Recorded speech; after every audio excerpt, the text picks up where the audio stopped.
आप तमाम बिहार राज्य के तमाम शिक्षा सेवक तालीम वर्कर साथियों को नमस्कार, सलाम, जय भीम। साथियों, कहना यह है कि अभी कुछ लोगों में ऊहापोह की स्थिति उत्पन्न हो गई है और शिक्षकों में खलबली मच गई है कि शिक्षा सेवक विद्यालय का विजिटिंग करेंगे। क्यों नहीं साथियों, ये बड़ी अजीब सी बात है। ये खलबली क्यों मची हुई है? मैंने पहले भी ये बात कह चुका हूँ कि ये 4 वर्ण व्यवस्था के अंतर्गत शिक्षा विभाग 4 वर्णों में बटा हुआ है। क्या हमारे शिक्षा सेवक इसके लायक नहीं है क्या? आपने पिछले दिनों वीडियो को देखा, शिक्षक महोदय के द्वारा बहुत वायरल किया गया, लेकिन उन्होंने ये नहीं देखा कि 40-50 हज़ार 1 लाख वेतन पाने वाले की क्या स्थिति है। उससे कहीं बेहतर हमारे शिक्षा सेवक और तालीम मरकज के साथी हैं। मैं बता देना चाहता हूं कि वीडियो कॉन्फ्रेंस कुछ साथी कमेंट किए थे कि हमारे ज़िला में कब निकलेगी ये लेटर। तो साथियों, अपर मुख्य सचिव शिक्षा विभाग के द्वारा के पाठक जी के द्वारा वीडियो कॉन्फ्रेंसिंग के माध्यम से सभी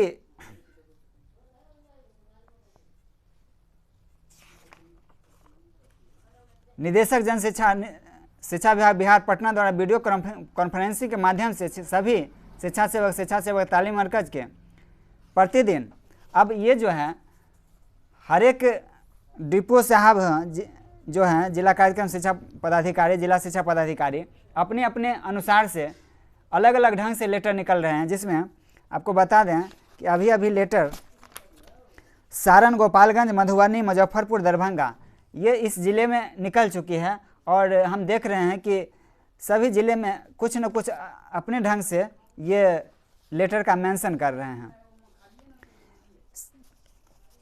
और दरभंगा ज़िला से जो लेटर निकला है वो तो कुछ गजब का ही लेटर निकला है, जिसमें ये कहा गया है कि ये काम करते हुए जो अतिरिक्त काम हैं वो भी करनी है। अब बताइए शिक्षा सेवक तालीम मरकज कितने काम करेंगे? तो इसमें कहा गया है, और ये लेटर अपर मुख्य सचिव के द्वारा जो वीडियो कॉन्फ्रेंसिंग के माध्यम से सभी जिला शिक्षा पदाधिकारी को आदेशित किया गया है, ये पूरे राज्य में निकलना है, जो धीरे धीरे हर एक जिला में लेटर निकल रहा है। तो ऐसा नहीं है कि कुछ ज़िले में ही लेटर निकलेगा, चूँकि पूरे राज्य के लिए है।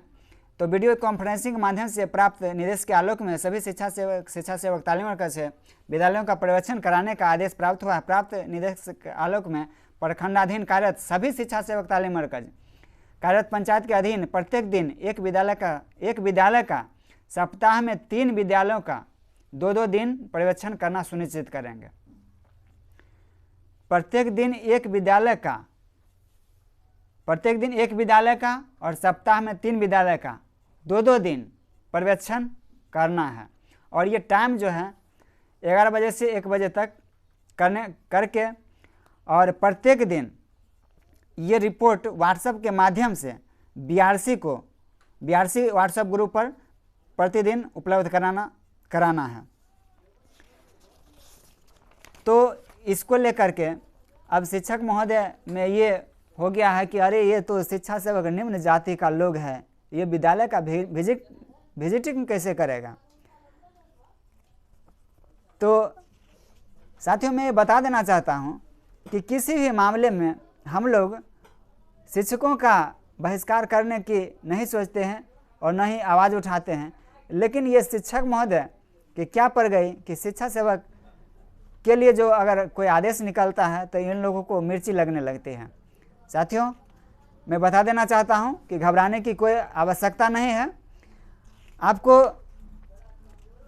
निर्धारित फॉर्मेट है और उसी फॉर्मेट को फिलअप करना है और ज़्यादा कुछ उसमें रिपोर्ट करना होता ही नहीं है। आप विद्यालय गए, विद्यालय में आपने कितने बजे विद्यालय पहुँचे, उस विद्यालय का नाम और कितने बजे उसमें प्रवेश किए वो टाइम लिखना है, कितने शिक्षक और कितनी शिक्षिकाएं उपस्थित हैं वो दर्शाना है और कितने अनुपस्थित हैं और शिक्षक शिक्षिकाएँ अनुपस्थित हैं और उनकी अनुपस्थिति का क्या कारण है वही लिखना है।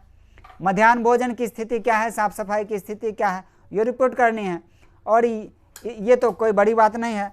तो कुछ साथी इसमें घबराने लगते हैं, तो घबराने की कोई ज़रूरत नहीं है। बातें तो बहुत है, मैं बताना चाहता हूँ, लेकिन ज़्यादा मैं चाहता हूँ कि ज़्यादा कटाक्ष मुझे अच्छा नहीं लगता है। और इसमें जो सूची जारी की गई है वो सूची में विजिटिंग जो प्रपत्र है वो आप देख रहे हैं, यही विजिटिंग प्रपत्र है। और ये विजिटिंग प्रपत्र में क्या है, विद्यालय का नाम, यूडाइस कोड, विद्यालय का यूडाइस कोड होता है, वो विद्यालय पर लिखा ही रहता है या वहाँ आपको बता भी दिया जाएगा, वो भर देना है। निरीक्षण का समय, विद्यालय में पदस्थापित शिक्षकों की संख्या, तो स्वीकृत सूचित अवकाश में रहने वाले शिक्षकों की संख्या, असूचित अनधिकृत अवकाश में रहने वाले शिक्षकों का नाम, जो अवकाश में जो शिक्षक हैं उनका नाम लिखना है। विद्यालय में नामांकित कुल छात्र छात्राओं की संख्या, अब विद्यालय में कुल कितने छात्र छात्राएं नामांकित हैं वो तो आपको रिपोर्ट विद्यालय से मिल ही जाता है, उसकी संख्या भर देना है। और विद्यालय में उपस्थित कुल छात्र छात्राओं की संख्या, उस दिन जिस दिन आप विजिटिंग करने गए वो हर एक रोज़ जो अटेंडेंस बनती है वहाँ के एचएम आपको उस दिन जो कितने छात्र छात्रा उपस्थित हैं उसकी संख्या लिखा देंगे, हो गया। इसमें 50% या उससे कम उपस्थिति, अब इसमें टिक लगाना है। और उपस्थिति के नामांकन और उपस्थिति के अनुसार क्या उपस्थिति है, या 50% या उससे कम उपस्थिति है तो उसमें टिक लगाना है। 50 से 75% तक है तो उसमें लगाना है, या 75% से अधिक है तो उसमें सिर्फ टिक लगाना है। ये तो कोई बड़ी बात नहीं है। विद्यालय में भोजन, मध्याह्न भोजन की व्यवस्था है या नहीं, हाँ या नहीं में लिखना है। विद्यालय में पेयजल की सुविधा है या नहीं अथवा नहीं, तो आपको देख लेना है कि चापाकल या नल जल की क्या स्थिति है, पानी की क्या व्यवस्था है विद्यालय में। नहीं होने की स्थिति में कारण अंकित करना है, और नहीं है तो कारण अंकित करना है। आपको एचएम से पूछना है कि क्या कारण है, क्या दिक्कत है, वो अंकित कर देना है। विद्यालय में शौचालय की सुविधा है अथवा नहीं वो भी देखना है। और शौचालय होने की स्थिति में शौचालय साफ है, क्रियाशील है अथवा नहीं अंकित किया जाए, वो क्या स्थिति है उसको अंकित कर देना है। विद्यालय प्रबंधन समिति की बैठक आखिरी बार कब हुई थी, और हर एक विद्यालय प्रबंध समिति की बैठक होती है, वो विद्यालय प्रबंध समिति की बैठक को लेकर के आप जांच करेंगे और देखेंगे कि आखिरी बैठक कब हुई थी, वो डेट सिर्फ लिख देना है। विद्यालय शिक्षा समिति की बैठक आखिरी बार कब हुई थी, इसमें दो है, विद्यालय प्रबंध समिति और विद्यालय शिक्षा समिति, तो वो दोनों अलग अलग रजिस्टर होते हैं। वो रजिस्टर मांग करके और आखिरी बैठक कब हुई थी वो बैठक दर्शा देना है। इसके आगे उपस्थित शिक्षकों का हस्ताक्षर एक कॉलम बना हुआ है, उसमें जितने भी उपस्थित शिक्षक हैं उसमें सिग्नेचर करवा लेना है। और निरीक्षणकर्ता का हस्ताक्षर, आप अपने निरीक्षण किए हैं तो अपना हस्ताक्षर बनाएंगे, नाम लिखेंगे, पदनाम लिखेंगे, मोबाइल नंबर लिखेंगे, बस इतनी सी बात है। तो इसमें घबराने की कोई बात नहीं है। और आगे और भी वीडियो लाते रहेंगे आपके लिए। इससे पहले मैं बता देना चाहता हूं कि आपकी अपनी ये चैनल दिवाकर की लाइन्स, जिसे आप लाइक, सब्सक्राइब, शेयर करना न भूलेंगे। बहुत बहुत धन्यवाद।